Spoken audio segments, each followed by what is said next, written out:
అక్రమంగా గెలవాలని ప్రయత్నాలు చేస్తున్నారంటూ మాజీ ముఖ్యమంత్రి జగన్మోహన్ రెడ్డి విచారం వ్యక్తం చేశారు. ఎమ్మెల్సీ ఎన్నికల్లో మెజార్టీ లేకుండా టీడీపీ పోటీ చేస్తోందని, అక్రమంగా గెలవాలని ప్రయత్నాలు చేస్తున్నారంటూ మాజీ ముఖ్యమంత్రి జగన్మోహన్ రెడ్డి పేర్కొన్నారు.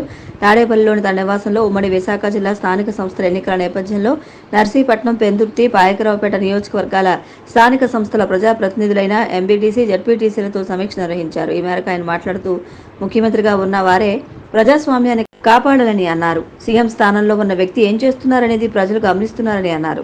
అమలు సాధ్యం కాని హామీలు ఇచ్చి సీఎం కిరీటాన్ని నెత్తిన పెట్టుకుంటే ఆత్మసంతృప్తి ఉండదని అన్నారు. అందుకే తాను అమలు సాధ్యం కాని హామీలు ఇవ్వలేదని అన్నారు.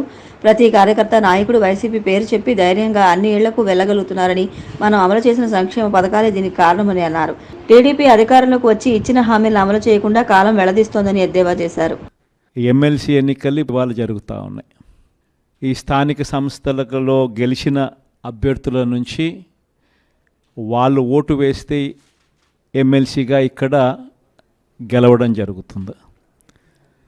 అలాంటప్పుడు మన పార్టీ తరపున, మన పార్టీ బీఫామ్ మీద, మన పార్టీ జెండా మీద, మన పార్టీ తరపున గెలిచిన వాళ్ళు దాదాపుగా 600 చిల్లర మంది మన పార్టీ తరపున గెలిచిన వాళ్ళు ఉంటే, తెలుగుదేశం పార్టీ తరపున గెలిచిన వాళ్ళు కేవలం 200 చిల్లర మాత్రమే ఉన్నారు. అంటే మనకు వాళ్లకు మధ్య తేడా 387 స్థానాలు మనకు వాళ్లకు మధ్య తేడా ఉంది. మరి ఇంత తేడా ఉన్నప్పుడు మామూలుగా ఎవరు పోటీ పెట్టకూడదు. ఎందుకనంటే ఈ ఎన్నికలు జరిగిందే ఆ పార్టీ గుర్తు మీద, ఆ పార్టీ సింబల్ మీద గెలిచిన వ్యక్తులు ఓటు వేసే ఎన్నిక ఈ ఎన్నిక. అలాంటప్పుడు మెజారిటీ లేనప్పుడు ఏ ఒక్కరూ కూడా పోటీ పెట్టడానికి అసలు ముందుకే రాకూడదు. ఎందుకనంటే మెజారిటీ లేనప్పుడు కూడా పోటీ పెట్టే కార్యక్రమం జరుగుతూ ఉంది అని అంటే దాని అర్థం ఏమిటి? అటువైపున వాళ్ళను కొనుగోలు చేసే కార్యక్రమంలో ముఖ్యమంత్రులుగా ఉన్న వ్యక్తులు గ్రీన్ సిగ్నల్ ఇస్తూ ఉన్నట్టు. నిజంగా ముఖ్యమంత్రిగా ఉన్న వ్యక్తి డెమోక్రసీని కాపాడాలి.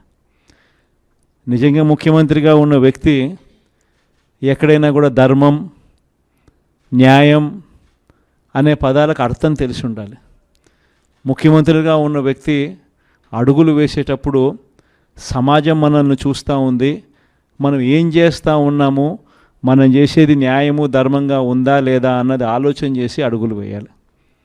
కానీ అన్ఫార్చునేట్గా చంద్రబాబు నాయుడు అనే ఒక దుర్మార్గుడితో యుద్ధం చేస్తూ ఉన్నాం.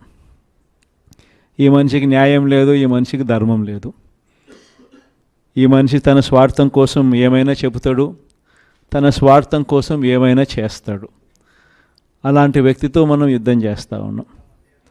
ఈరోజు జరగబోయే ఎన్నిక కూడా ఇంచుమించు అలాంటి ఎన్నికే జరగబోతూ ఉంది. ఈరోజు ఆశ్చర్యకరమైన విషయం ఏమిటంటే, రాష్ట్రంలో కూడా ఎన్నికలు జరిగినప్పుడు కూడా ఇదే మాదిరిగానే ప్రజలను మోసం చేసి తాను ముఖ్యమంత్రి అయ్యాడు. ఇదే మాదిరిగా ఎన్నికలప్పుడు నాకు కూడా చెప్పారు.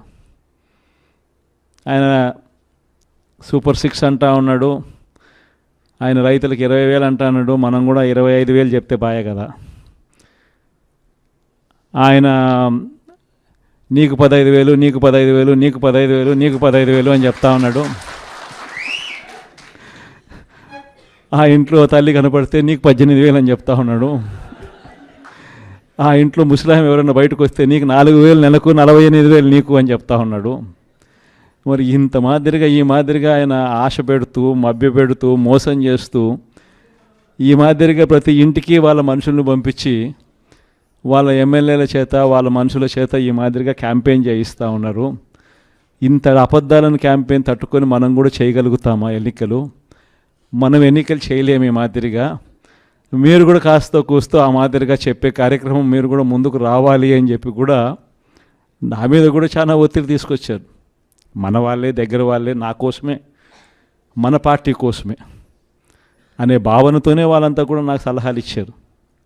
కానీ నేను ఒకటే చెప్పిన, మనం అబద్ధాలు చెప్పి ఆ కిరీటం మనం నెత్తిన పెట్టుకుంటే మాత్రం మనకేం సాటిస్ఫాక్షన్ ఉంటుంది?